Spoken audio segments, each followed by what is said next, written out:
네, 안녕하세요. 여러분을 환영하고 여러분에게 환영받고 싶은 국어왕 환영쌤입니다. 국어왕 환영쌤입니다. 아, 역시. 네, 안녕하세요. 여러분을 환영하고 여러분에게 환영받고 싶은 국어왕 환영쌤입니다. 오늘은 여러분들과 교과서 136, 137페이지에 나오는 한국문학의 전통과 특질에 대해서 만나볼까 하는데요. 선생님이 칠판에 적어놓은 학습 목표부터 함께 읽어보도록 할게요. 자, 오늘의 학습 목표입니다. 한국문학의 전통과 특질을 이해할 수 있다.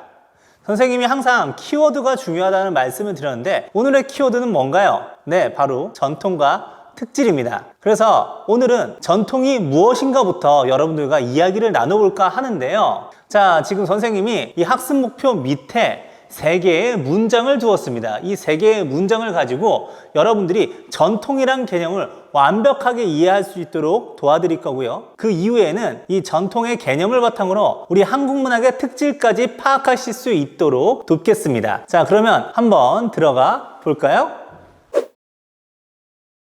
자, 첫 번째 문장을 한번 읽어보도록 하겠습니다. 우리나라는 스마트폰을 사용하는 전통이 있다. 자, 이 문장은 어떻게 느껴지시는가요?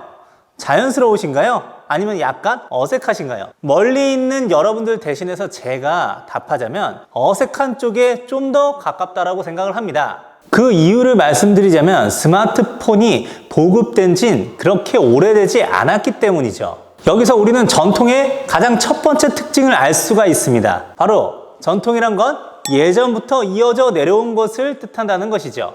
스마트폰이 본격적으로 대중화된 거는 10년이 채 안 된 것 같습니다. 이 정도의 시간은 예전부터 이어져 내려온 것이라고 말하기에는 조금 부족한 면이 있기 때문에 우리가 전통이라고 말하기에는 약간 어색하게 느껴진다는 것이죠. 자, 그러면 두 번째 문장도 한번 읽어볼까요? 이 문장은 어떤가요? 우리나라는 남존여비의 전통이 있다. 자, 남존여비라는 말은 남자는 존귀하게 여기고 여자는 하찮게 여기는 그것을 4글자로 얘기해서 남존여비라고 얘기한 것인데요. 만약에 이 단어를 우리 사회에 적용한다고 생각해 보십시오. 여성차별은 굉장히 만연한 불공정한 사회가 되겠죠. 그런데 말입니다. 이 불편한 남존여비 사상이 우리나라를 굉장히 오랫동안 지배한 사상이었다는 것을 알고 계신가요? 조선시대 500년 동안 여성은 관직에 진출할 수가 없었습니다. 오히려 칠출삼불거라는 관습을 만들면서 여성이 해야 할 역할을 가정에 묶어놨었습니다. 오늘날에는 제도적, 인식적인 개선이 많이 이루어져 있지만 여전히 여성 차별적 요소가 사회에 남아있는 것도 사실입니다. 자, 그럼 질문할게요. 아까 우리 전통의 첫 번째 요소가 뭐라고 했죠? 예전부터 이어져 내려온 것을 우리가 전통이라고 한다고 했는데 남존여비 사상도 예전부터 계속 이어져 내려온 것이니까 전통이라고 주장한다면 여러분들은 납득이 가시나요? 자, 예를 들어 선생님이 한 여학생한테 질문을 해볼게요. 이거는 진짜 상황극이니까 절대 심각하게 생각하지 마세요. 예를 들어 제가 이렇게 물었다고 합니다. 한 여학생에게.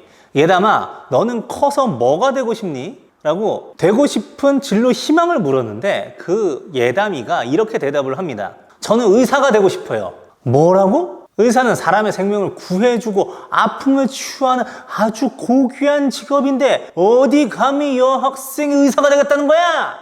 집에 가서 빨래나 하고 밥이나 차려.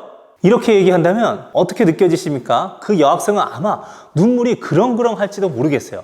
근데 말입니다. 선생님이 그런 말도 안 되는 폭언을 하고 있는 걸 어떤 학생이 스마트폰으로 동영상을 찍어가지고 SNS에 올렸다고 칠게요. 사회에서 엄청나게 일파만파 파장이 커져서 난리가 납니다. 뭐 국어왕이라고 부르는 이만영 선생님이 알고 보니까 남녀차별주의자였다. 세상의 절반, 아니 세상의 절반이 아니죠. 남성들까지 싸잡아서 저를 공격하기 시작하고요. 네티즌 수사대들이 엄청나게 활약을 해서 저의 잘못했던 여러 가지 행적, 족적들 다 끄집어내기 시작하고요. 그걸로 고소가 막 들어오니까 결국에 제가 검찰에 기소를 받아서 출두를 하게 되는데 거기에서 이 사회적으로 이슈를 일으킨 한 선생님을 취재하기 위해서 온 기자들이 다 몰려들게 됩니다. 근데 그 중에 한 기자분이 여성이신데 저한테 갑자기 마이크를 들이대면서 이렇게 질문을 하는 것입니다. 임 선생님, 세상의 여성들에게 지금이라도 사과하실 말씀 없으십니까? 라고 물으니까 제가 이렇게 대답한 거죠. 아니, 당신 지금 이거 인터뷰 하는 거 보니까 기자인 것 같은데 당신 기자야? 네, 기자입니다. 아니, 어디 감히 여자가 기자를 하겠다고 나다니나? 암탉이 울면 집안이 망한다고 했어. 집에 가서 밥이나 해. 기자 한다고 깝죽대고 나서면 세상이 망해요. 자, 이런 발언을 하니까 사람들이 다 모두 벙찌는데, 이러면 안 되겠다 싶어가지고 사람들이 이 이만영 선생님을 끌고 간단 말이에요. 이만영 선생님 끌려가면서 이렇게 계속 외칩니다. 이거 왜 이래? 남존여비 사상은 예전부터 우리나라에서 이어져 내려온 전통 중에 전통이라고. 자, 어떻습니까? 촌국도 이런 촌국이 없죠. 방금 이만영 선생님, 이만영 씨가 한 말에 여러분들 공감하십니까? 왜 공감이 안 되죠? 예전부터 이어져 내려온 건 맞잖아요. 그런데 여기에 전통의 두 번째 속성이 드러나는 것입니다. 예전부터 이어져 내려온 것이 다 전통이 되는 것이 아니고 오늘날 우리에게도 가치 있는 것이어야만 전통으로 여겨질 수 있다는 것을 말이죠. 옳지 않은 것은 당연히 버려야죠. 따라서 전통을 저는 이렇게 정의를 하도록 하겠습니다. 선생님이 밑에 하단 자막으로도 여러분께 제시를 할 테니까 여러분들 이 정의는 꼭 기억을 해주시길 바라요. 전통이라 함은 예전부터 이어져 내려온 것 중에서 현대의 문화 창조에도 기여할 수 있는 것을 말한다. 그럼 아까 이만영 씨의 행태처럼 우리가 버려야 하는 것, 예전부터 이어져 내려온 것 중에서도 우리가 버려야 하는 것을 우리는 뭐라고 할까요? 전통과 반대되는 개념으로서 폐습이라고 얘기합니다. 폐습. 그런 면에서 여성차별은 폐습이죠. 여성차별뿐만 아니고 세상의 모든 차별은 폐습입니다. 사회는 그 사회를 이루는 구성원의 재능과 노력을 통해서 발전하게 되는데 차별은 그 발전을 저해하는 요소이니 바로 폐습인 것입니다. 자, 그러면 이제 전통을 알게 하는 세 번째 문장을 만나보도록 할까요? 자, 세 번째 문장입니다. 우리나라는 김장을 하는 전통이 있다. 자, 이건 어떻게 느껴지시나요? 김장은 많은 양의 김치를 담그는 행위죠. 우리가 외국인한테 이런 말 많이 하잖아요. Do you know 김치? Do you know 박지성? 지성팍? 자, 그만큼 우리를 대표할 수 있는 음식이라고 할 수 있는데 이것도 예전부터 이어져 내려온 음식이기도 하고 현대를 살고 있는 우리조차도 엄청나게 많이 소비하고 있는 음식이기 때문에 이 김치 자체도 음식으로서의 전통이라고 볼 수가 있습니다. 그런데 김장, 즉 김치를 담그는 행위는 더더욱 전통에 가깝습니다. 우리 교과서 136페이지에 있는 3명의 친구들의 대화를 보면 더욱 그 이유를 실감할 수 있는데요. 한번 선생님과 읽어보도록 할게요. 우리 집은 이웃들과 함께 김장을 해. 우리 집은 친척들이 모여서 함께 김장을 해. 가족 잔칫날이지. 나는 김장철마다 우리 지역에 소외된 이웃들을 위한 김치 담그기 자원봉사에 참여하고 있어. 자, 선생님이 방금 이 친구들의 대사를 칠 때 좀 더 강조해서 얘기한 부분들이 있죠. 바로 함께 모여서 이웃 이런 단어들이었는데요. 이 말들의 공통점은 공동체 정신과 관련되어 있다는 것입니다. 우리 137페이지 첫 번째 문단을 한번 같이 읽어보도록 할까요? 김장은 한국인들이 추운 겨울을 나기 위해 한꺼번에 많은 양의 김치를 담그는 것으로 우리 민족의 자연 환경에 대한 이해와 조화로운 태도를 보여주는 음식 문화이다. 또한 공동 작업으로 김치를 담그고 그것을 나누어 먹는 것에서는 우리 민족의 협동과 나눔의 공동체 정신을 살펴볼 수 있다. 이는 김장 문화에 담긴 우리 민족의 전통과 특질이라 할 수 있다. 자, 이렇게 이야기를 해줬습니다. 자, 어떻습니까? 우리나라의 정서가 우리 문화의 독특한 개성과 합쳐져서 그대로 이어지게 된다면, 그리고 오랫동안 계속 지속된다면 그것은 우리 문화만의 특질이 될 수가 있겠죠. 특질이라 하면 특별한 성질을 의미하는데 이것은 하루아침에 이루어지는 것이 아니고 오랜 시간 동안 형성되어 오는 것이기 때문에 전통과 특질을 함께 묶어서 한국 문학의 전통과 특질이라는 도단한 명으로 나타낸 것입니다. 그렇게 형성된 우리 전통은 우리 체질에 딱 맞는 그야말로 신토부리가 되는 것이죠.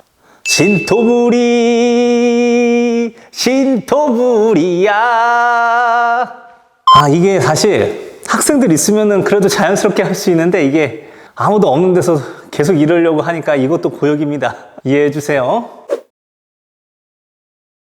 자, 지금까지 우리는 전통이란 무엇인가에 대해서 배워보는 시간을 가졌는데, 이제는 한국 문학의 전통이 어떤 것들이 있는지 구체적으로 종류를 알아보는 시간을 가져보도록 하죠. 사실 사람들마다 판단이 다 다를 수 있기 때문에 한국 문학의 전통을 하나로 단정 지을 수는 없지만 우리 교과서에는 대표적으로 세 가지를 얘기를 하고 있습니다. 바로 해학과 풍자, 한, 자연 친화가 바로 그것인데요. 저는 여기에 먹과 신명, 여유로운 시형식까지 더해서 총 5가지의 한국 문학의 전통에 대해서 여러분들께 알려드리려고 합니다. 이 5가지는 매우 중요하기 때문에 여러분들 꼭 기억을 해주시길 부탁드려요. 자, 제가 첫 번째로 꼽는 한국 문학의 전통은 먹과 신명입니다. 저는 이걸 오늘날의 말로 스웨그라고 얘기할 거예요.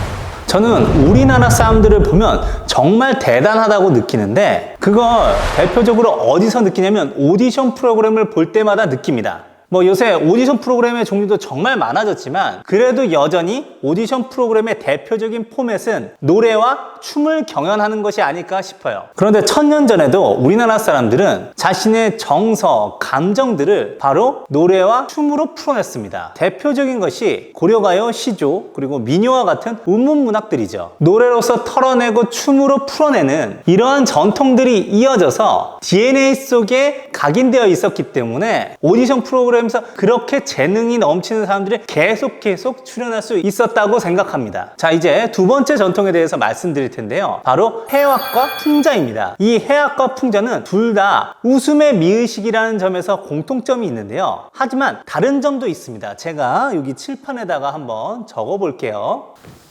자, 아까도 말씀드렸지만 자, 해학과 풍자는 둘 다 웃음과 관련되어 있어요. 웃음을 유발하는데요. 어떤 부분에서 차이점이 있냐면 해학은 긴장을 해소시켜주는 반면에 오히려 그 순간만큼에는 풍자의 경우 긴장을 유발한다라는 차이점을 가지고 있습니다. 하나씩 선생님이 여러분들께 설명을 해보도록 할게요. 선생님은 말이에요. 사실 지금 눈을 감고도 수업을 할 수 있을 만큼 수업에 굉장히 능숙해졌어요. 그런데 선생님도 사실 사회 초년생이었던 시절이 있어서 눈을 뜨고 있는데도 내가 무슨 말을 하는지 모를 만큼 수업을 못하던 적도 있었습니다. 그때가 언제냐면 2006년도였어요. 제가 졸업하자마자 어떤 학원에 가게 돼서 거기서 강의를 하게 됐는데 말이죠. 그때는 초등학교 5학년부터 고등학교 3학년까지 새벽 2시까지 내내 수업을 가르쳤습니다. 그때는 수업에 능숙하지 못하는데 가르쳐야 할 내용들은 너무 많으니까 그렇게 늦게 퇴근한 다음에도 맨날 그 다음날의 수업을 준비하기 위해서 수업 연구를 다음날 해 뜰 때까지 계속했어요. 해가 뜨고 나면 겨우겨우 다음날의 수업 준비를 마치고 정오가 돼서 다시 일어나서 새벽 2시까지 또 가르치고 또 준비하고 이 과정을 반복을 했는데 그러다 보니까 사람이 매일 긴장되어 있고 스트레스의 연속이었습니다. 그런데 언젠가 토요일 저녁 6시에 무한도전이라고 하는 프로그램을 보게 됐는데 그때 정영돈과 정준하가 풀장에서 튜브를 타고 앞으로 나가기 위해서 팔을 접고 있는데 둘 다 무게가 많이 나가다 보니까 시소처럼 이렇게 튜브가 제자리에서 뒤뚱뒤뚱 거리기만 하고 앞으로 나아가지 못하는 모습을 봤어요. 근데 그게 너무 웃긴 겁니다.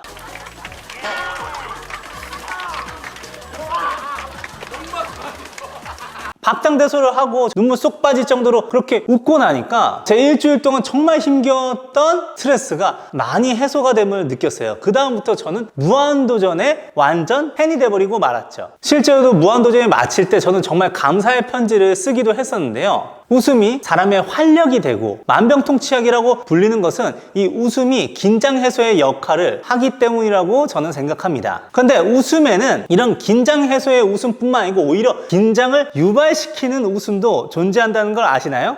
예를 하나 들어볼게요. 이게 사실 저작권에 될지 안 될지 모르겠지만 어찌됐건 출처를 밝히고 올리도록 하겠습니다. 지금으로부터 7, 8년 전에 KBS의 개그 콘서트에서 용감한 녀석들이라고 하는 코너가 있었는데 일단 백문이 불여일견이라고 지금 한번 보시죠. PD? 진짜 못생겼어. 나는 이름 하나로 나의 용감함을 보여주지. 잘 들어. 이명박. 짜잔! 잘 보셨나요? 이 코너의 제목이 왜 용감한 녀석들인지 여러분들 조금은 감이 오시죠? 이 코너는 사람들에게 웃음도 좋지만 긴장감도 주기 때문입니다. 보셔서 아시다시피 이 사람들의 개그의 주요 대상은 사회적으로 높은 위치에 있는 분들이에요. 방금 이 개그 콘서트의 프로그램의 PD라든가 아니면 현직의 가장 강한 권력을 가지고 있는 현직 대통령의 한자를 언급하기도 하죠. 그런데 왜 이 웃음에는 긴장이 있을까요? 바로 비판이 담겨 있기 때문입니다. 그것도 힘이 있는 사람들에 대한 비판이 말이죠.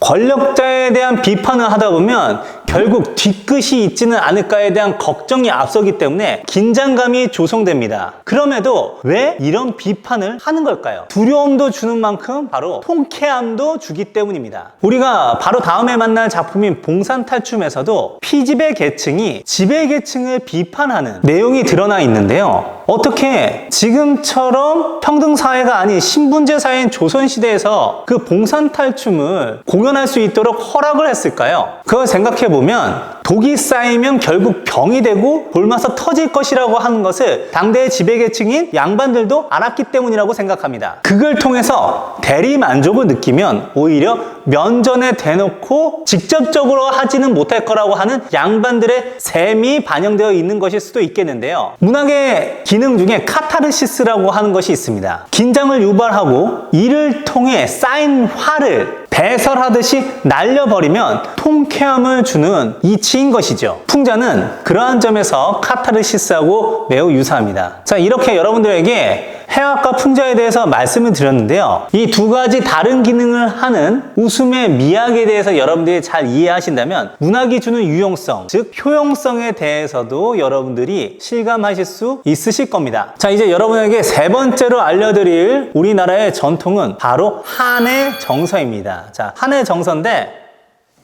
이 한의 정서는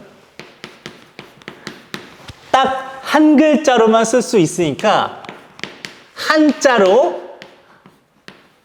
글자로 쓰이는 한에 대해서는 여러분들께서 꼭 머릿속에 기억을 해주시길 부탁드립니다. 여러분들 혹시 고려가요 가시리에 대해서 만나보신 적 있나요? 가시리 가시리하고 나는 바리고 가시리하고 나는 날러는 어띠 달라 하고 버리고 가시리 있고 잡사와 두어리만 하는 서남에 아니오세라 서로님 보내옵나니 가신 듯 도시오쇼쇼. 이 작품 말고도 혹시 현대시 중에 김소월의 진달래꽃을 모르는 분은 없으실 겁니다. 나보기가 역겨워 가실 때에는 말없이 고이 보내드리오리다. 자, 이 두 개의 작품은 천년의 간격이 있는데요. 정서와 태도 면에서 굉장히 유사한 모습을 보입니다. 바로 사랑하는 사람을 떠나보내면서도 계속 기다리겠다는 마음인데 이거를 한 글자로 줄여서 얘기하면 그게 바로 지금 보이시는 이 한이 된다는 것이죠. 그런데 이 한과 관련해서 이렇게 말씀하시는 분도 계십니다. 아, 선생님, 저는 한이 정말 싫어요. 왜 제가 기다려야 합니까? 아까 선생님께서 오늘날에 내가 이어받을 만한 가치 있는 것을 전통이라고 얘기하셨는데 저는 마냥 기다리는 거는 중요한 가치라고 생각하지 않은데요? 오늘날하고 너무 안 맞는 것 같아요. 한마디로 얘기해서 난 기다림의 가치를 공감하지 못하니까 이걸 전통이라고 인정하지 않겠어요 라고 말하시는 분이 계실지도 모르겠어요. 저 역시 그럴 수도 있다고 생각합니다. 그래서 저는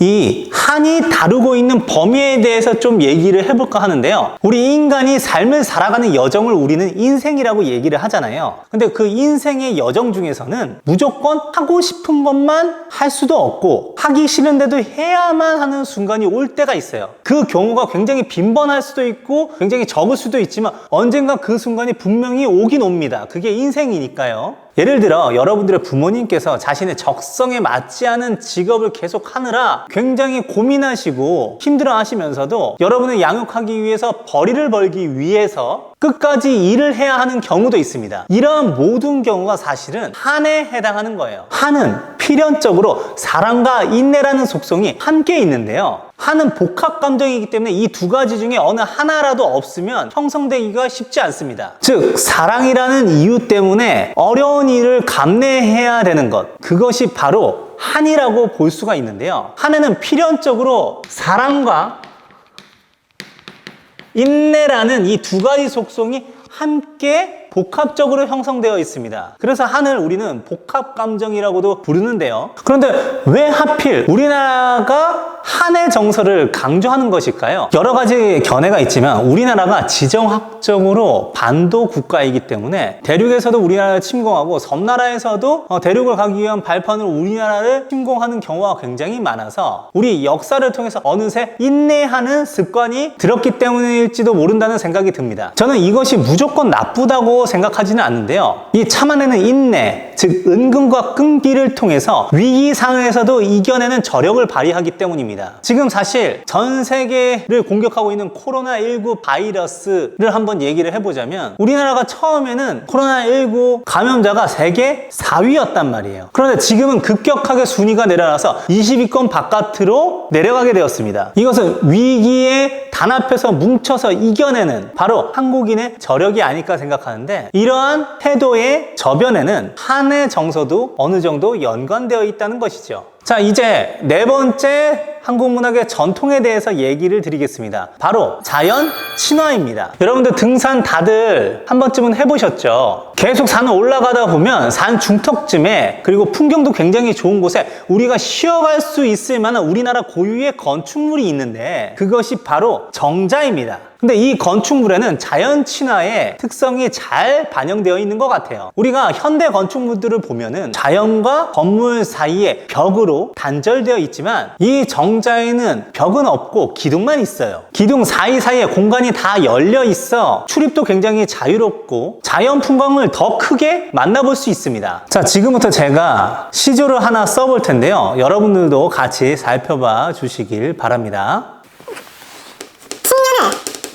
정형하여 초려상단 지어내니 나 한 칸, 다 한 칸, 청풍 한 칸 맡겨두고 강산은 드릴 데 없어 둘러두고 보이라.